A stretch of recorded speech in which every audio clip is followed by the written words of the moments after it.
Hello and welcome. I am Leesh, founder and owner of Mahalo Eco Blinds, and today I have my little security blanket with me, Marley. Hi. And we are so excited to have the amazing Carla from Ora Sleep Coaching join us today. Carla is an adult sleep coach. She's an absolute wealth of knowledge when it comes to sleep and is super passionate about helping sleep-deprived adults elevate their health and happiness. She coaches private clients online and regularly runs workshops and seminars for various organisations both in Australia and internationally. I'm so excited to have a chat with her today. We have been in each other's DMs for a couple of years, I'd say. So it will be really nice to chat face to face today. I actually met Carla because she bought our blinds and loved them and posted about them. And then, we just caught up heaps chatting about sleep, adult sleep, kids sleep, mouth breathing for this one. And Hi. Hello. so I've done a full introduction of you, Carla. Ah, Super impressive, like so much information. And let's just jump straight into it. I would love for you to let everybody know how important it is to have a good sleep environment for good quality sleep. yeah, gosh, so important. So when we're talking about getting great quality sleep, we really need to have a few key things nailed. So I like to talk about keeping things dark, quiet, cool, and comfortable. So the reason for darkness is melatonin, which we need for sleep, is also called the hormone of darkness. So it does need to be dark for our melatonin to really be able to do its thing. When we have little bits of light coming in, or even light within our pre-bed environment, for example, this can actually affect our melatonin production, and it can actually increase cortisol. So that's the last thing we want in the evening. We want to have it cool, because to get great quality deep sleep, and deep sleep is what we generally get at the beginning of the night, or we get most of our deep sleep at the beginning of the night, we need to cool down to get great quality deep sleep. So particularly for people who are probably living north, so up in Queensland, or anywhere in Australia over summer, really thinking about what that bedroom environment temperature is looking like, the ambient temperature. We need to have it quiet. So, little sounds are, of course, going to wake us up. I often recommend to clients that maybe they want to try earplugs. I know it's challenging when you've got little ones and you want to be able to hear what's going on, but you can get some earplugs potentially that are quite light, so you still can hear the little ones if they're needing attention during the night. And then the other one is comfort. So you would be amazed at how many clients I speak to where they don't actually find their mattress or their pillows comfortable. And this is crazy to me, right? We're spending a third of our lives in bed. So those four things, dark, quiet, cool, and comfortable, are absolutely key when it comes to getting great sleep.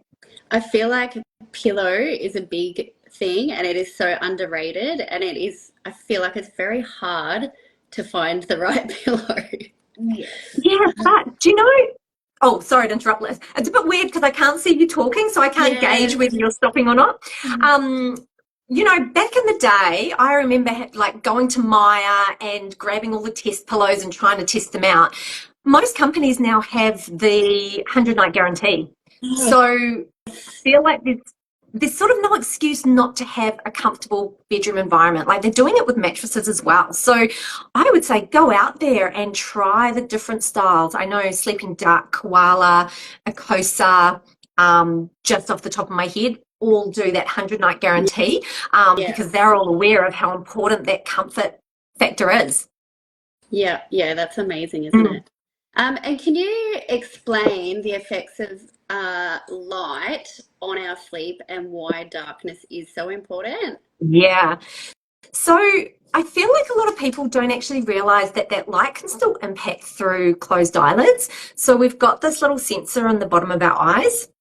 And if I sort of jump back a little bit to pre-bed environment, if we, for example, have all of our overhead lights on super bright, you can sort of imagine that that light has a direct impact to that sensor at the bottom.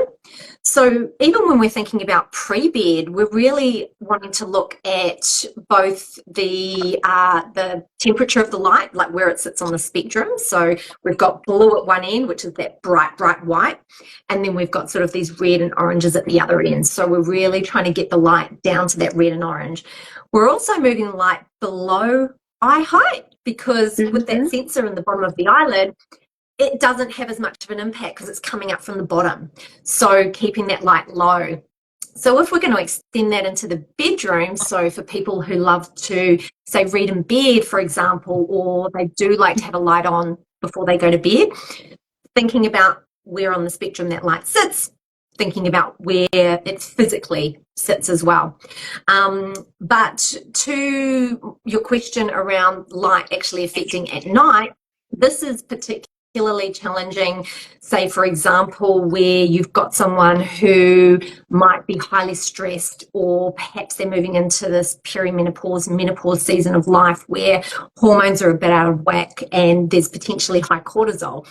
When we've got that elevated cortisol, we are also more sensitive to these impacts of sound, light, etc. during the night. So if you have a curtain, for example, that's got a little crack of light coming in the side, that's more likely to wake you up. Even if it doesn't wake you up, it will still, or can still, impact through those closed eyelids, and it is going to cause that kind of broken sleep where you feel like you've been kind of tossing and turning, but you might not actually realize that it's the light that's affecting you.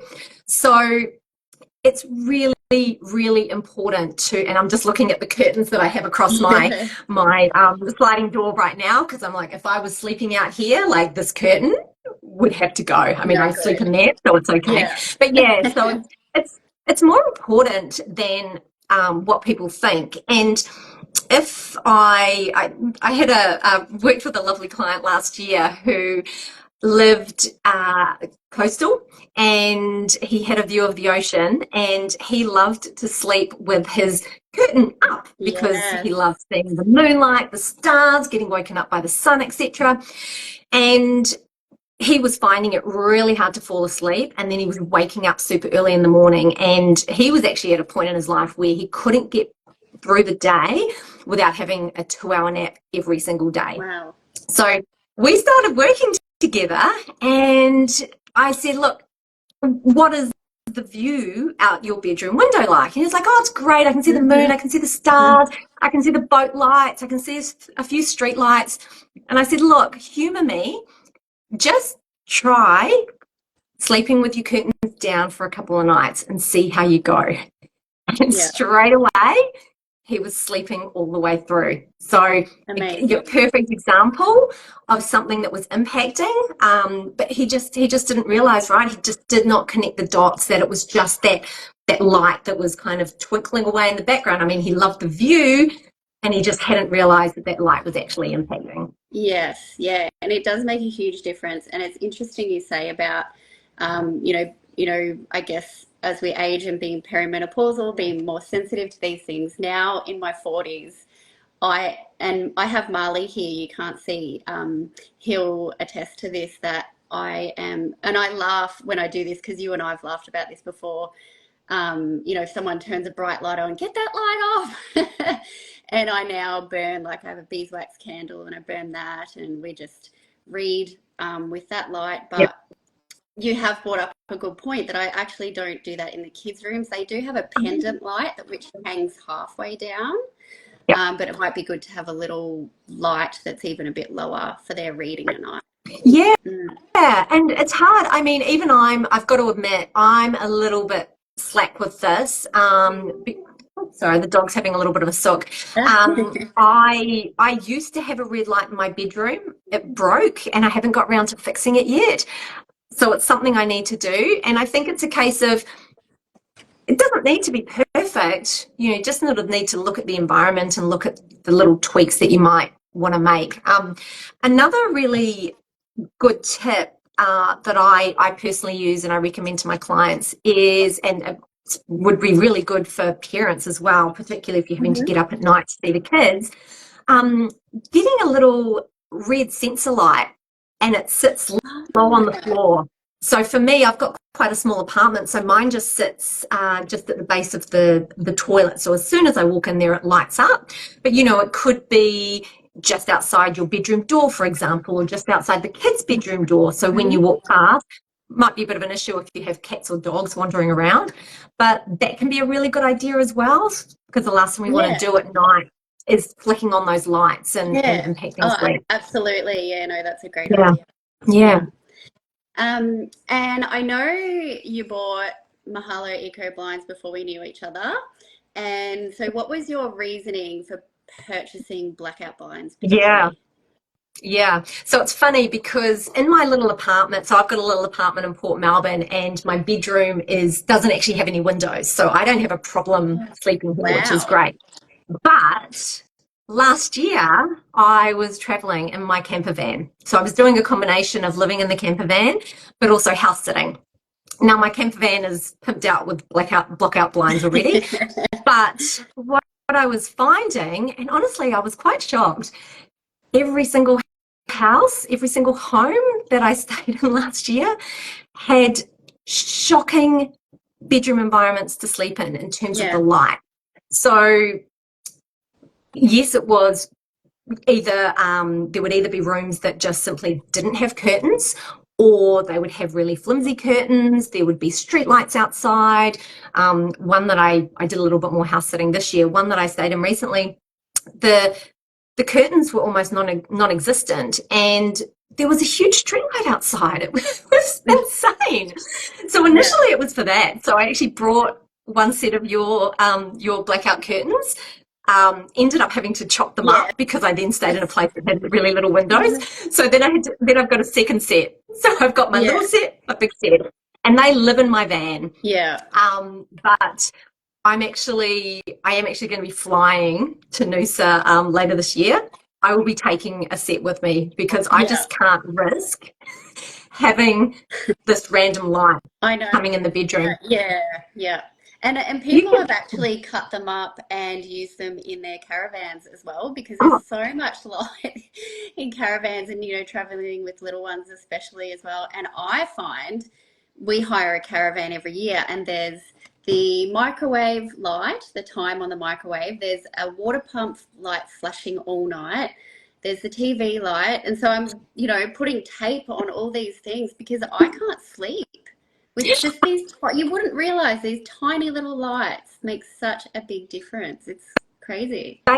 They are so impactful, and that is the other thing. And hopefully there's no house owners who I've cared for their houses watching, but I've been traveling around Australia, and I mean, sticking tape to smoke detectors, because those little flashing green lights, the air conditioning units, I've been unplugging TVs, I've been unplugging alarm clocks, but I was actually thinking of you the other day, and I was like, maybe this is the next product, is a little removable sticker that just gets. I've thought about that. and it comes with a retractable stick, because sometimes those fire alarm lights are really, really high. That's so true. That's so true. Yeah. Something I'm actually curious about to know your opinion or professional experience. This is something that has come up quite a bit since owning this business, and I would like your opinion on it, and then I can speak to my experience with myself and my kids. But have you heard of darkroom dependency? And is it real or is it a myth? My personal opinion, is that what happens is that when we start having a optimized sleep environment, we develop a preference for having great sleep. I don't think having an optimum sleeping environment is going to make us more sensitive to having a crappy environment. I think we notice it more because we're not sleeping as well as we would in an ideal environment. I have not had any clients who have then come back to me and said, oh no, now I can't sleep anywhere, because they're actually more aware of it, right? Like they'll be taking their sleep masks or their blockout blinds or their earplugs because they're so used to having those great sleeps, and they actually actively make sure that they can continue it.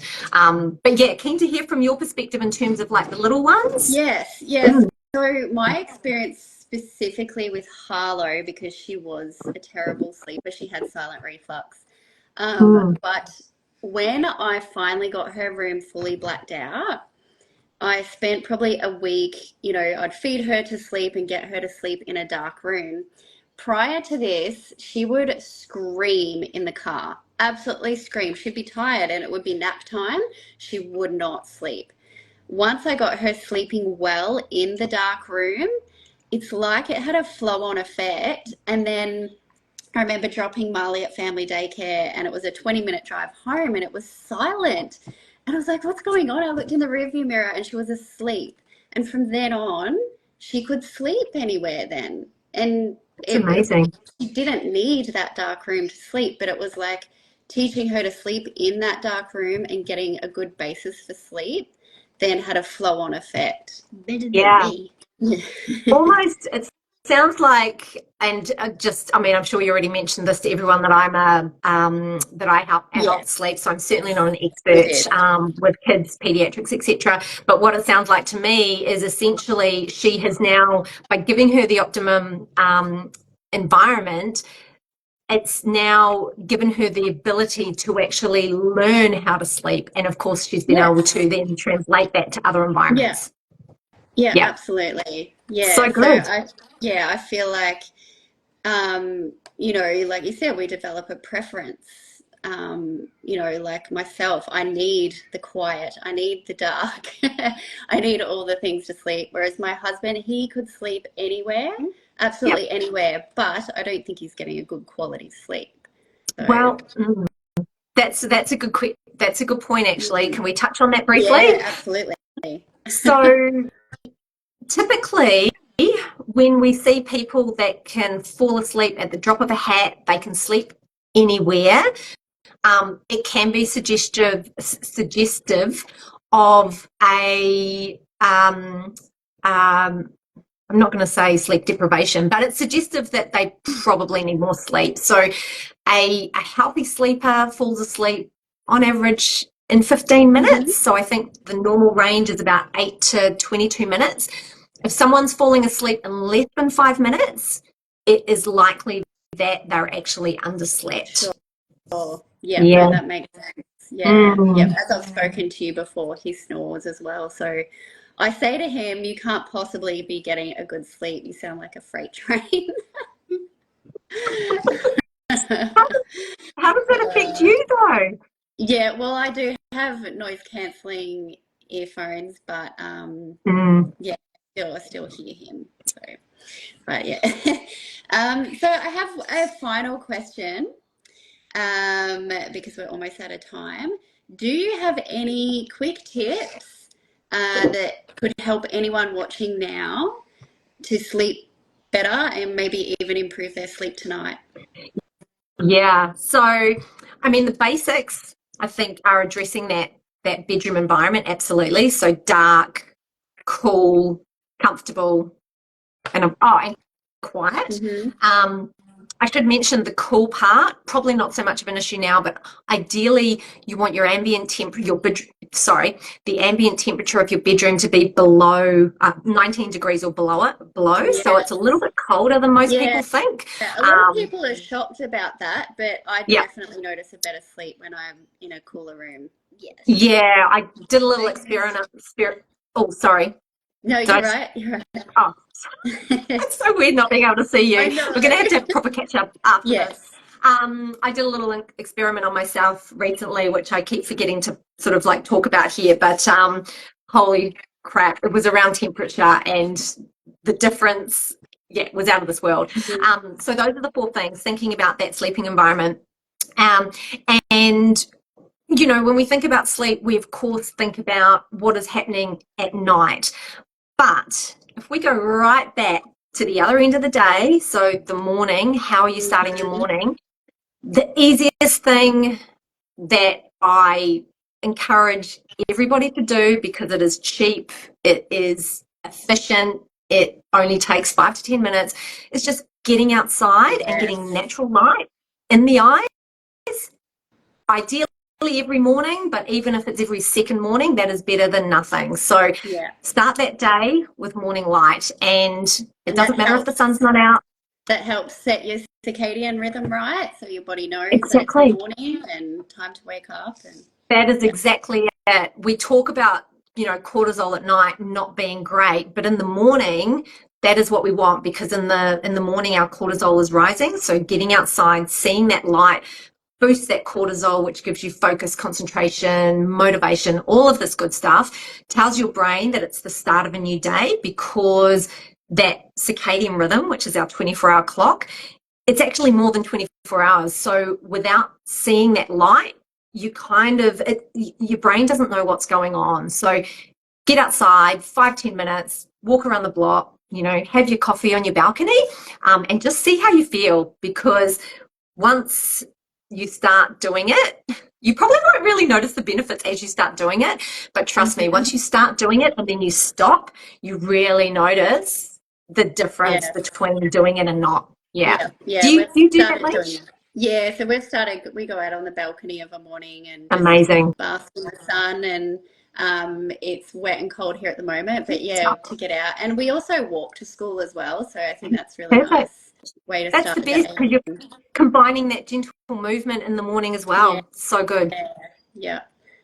Oh, thanks so much for joining us, Carla. Been awesome. It's actually so nice to actually chat to you face to face, even though you can't see us, which is so strange. Awesome. Thanks so much, Leesh. Thank you. Awesome. Thanks, Carla. Have a great day, everyone. You too. See ya. Bye.